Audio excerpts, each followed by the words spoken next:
Hello అండి, welcome to అత్తమ్మ రుచులు. ఈ రోజుటి వీడియోలో టేస్టీ టమాటా రసం చూపిస్తాను. దానికోసం మిక్సీ జార్లోకి 2 టమాటాలు, 2 స్పూన్లు ధనియాలు, 1 స్పూన్ జీలకర్ర, ఒక 10 మిరియాలు, ఒక 4 ఎండుమిరపకాయలు వేసుకొని మెత్తగా పేస్ట్ చేసుకోవాలి. ఇప్పుడు ఒక నిమ్మ సైజ్ అంతా చింతపండు తీసుకొని పేస్ట్ చేసుకున్న టమాటా గుజ్జుని అందులో వేసేసుకొని 1 లీటర్ నీళ్లు పోసుకొని రుచికి సరిపడా ఉప్పు, కాస్త పసుపు, 2 రెమ్మల కరివేపాకు వేసుకొని పొయ్యి మీద బాగా మరగపెట్టుకోవాలి.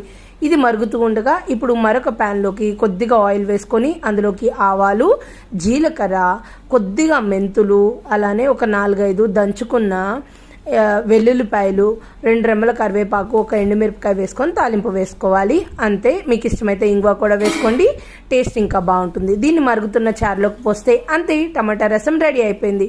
ఇది ఇడ్లీలోకి, ఉప్మాలోకి, రైస్లోకి చాలా బాగుంటుంది. మా పిల్లలకైతే ఇడ్లీలో, రైస్లో చాలా ఇష్టంగా తింటారు. అంతే, నేను రెగ్యులర్గా పెడుతూ ఉంటాను. ట్రై చేయండి.